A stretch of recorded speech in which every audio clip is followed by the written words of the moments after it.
Your rent went up $900 over the last 4 years. Your landlord told you inflation. The landlord told you market rates. The landlord told you property taxes went up. Some of that is true. Most of it is a lie. The rent in America did not go up because costs went up. The rent in America went up because private equity firms bought millions of rental units and decided to extract the maximum amount of money from every tenant possible. And they are not slowing down. They are accelerating. Here is what is actually happening in the rental market, who is doing it, and exactly what you can do to protect yourself. This is the breakdown your landlord does not want you to hear. Let's start with the math because the numbers are staggering. The average rent in America was roughly $1,100 per month in 2019. By 2025, it had risen to over $1,750. In some major metros, Austin, Phoenix, Tampa, Atlanta, Nashville, rents doubled in 5 years. Doubled. That is a rate of increase that has no economic justification. Wages did not double. Property taxes did not double. Maintenance costs did not double. The cost of the buildings themselves did not double.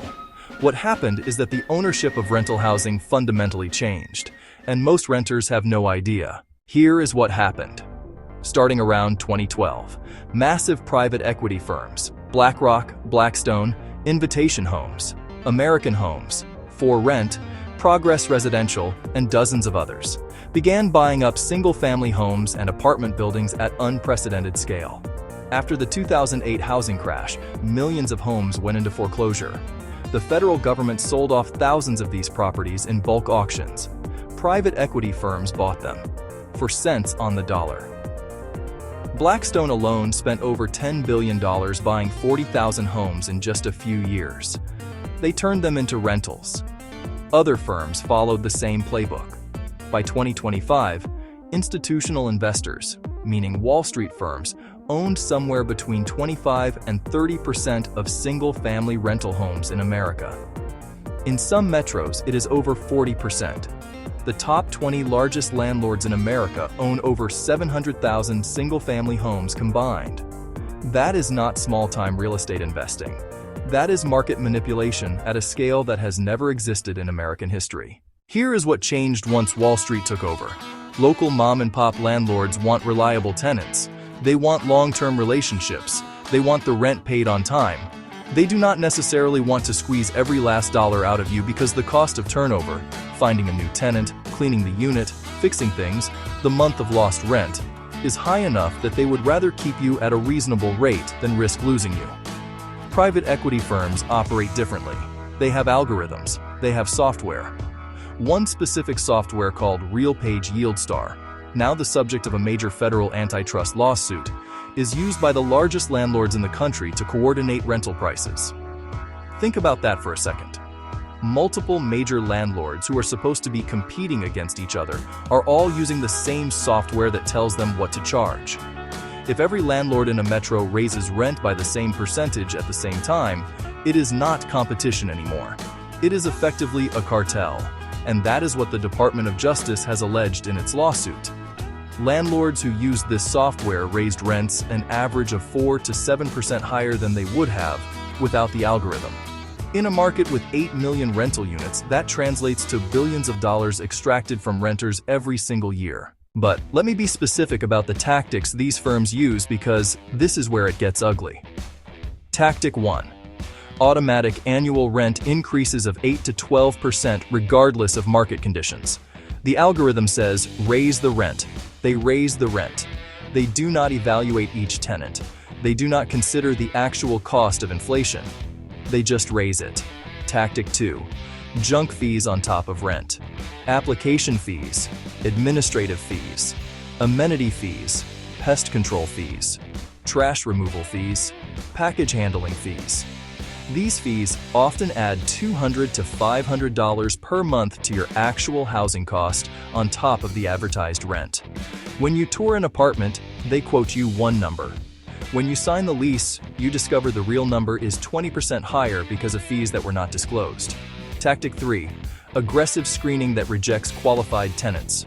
Requirements like 3 times the rent in monthly income, 650 minimum credit score, 2 years of employment history, no eviction history for 10 years.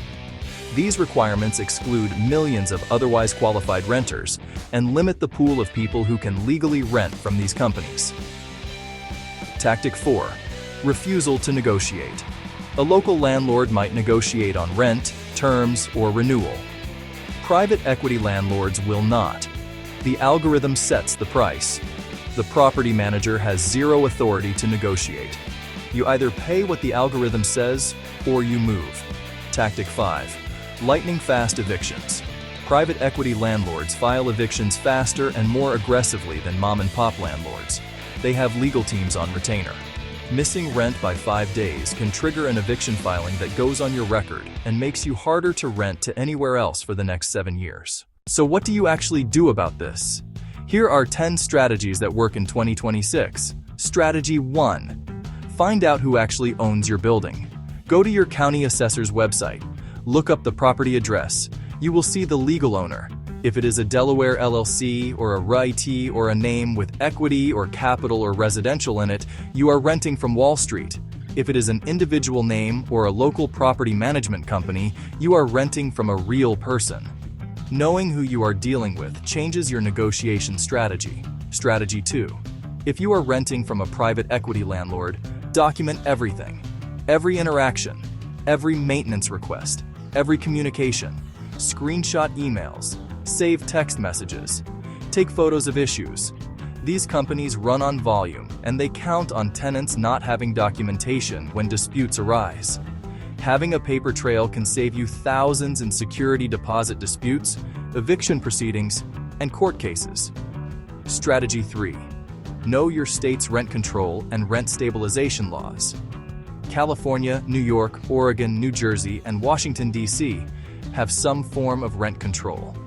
Many cities have their own rent stabilization laws on top of state law. If you live in one of these jurisdictions, your rent increases are capped by law. Many landlords will still try to raise your rent above the legal cap, hoping you do not know the rules. You do now. If your increase exceeds the legal limit, you can refuse to pay the excess and fight them in court. Strategy 4. Negotiate aggressively at renewal time. Even private equity landlords will sometimes negotiate at renewal because the cost of finding a new tenant is high. When they send you a renewal offer, reply that you are willing to renew but only at current rent or a much smaller increase. Cite comparable rents in your area from Zillow or apartments.com. Make them justify the increase. Many people get their renewal increase reduced by simply pushing back. Strategy 5. Consider buying a property with an FHA loan. If you have stable income and a credit score above 620, you can buy a home with 3.5% down. On a $300,000 home, that is about $10,000 down payment. Your mortgage payment on a $290,000 loan at current rates is roughly $2,000 per month, including taxes and insurance. If you are paying $2,000 in rent, you are paying the same amount but building equity instead of enriching a private equity firm. The math favors buying in many markets right now, even with higher interest rates than a few years ago. Strategy 6. Look at emerging markets where private equity has not fully saturated. Midwestern cities like Indianapolis, Columbus, Louisville, Cincinnati, and Kansas City have much lower rent-to-income ratios than coastal cities.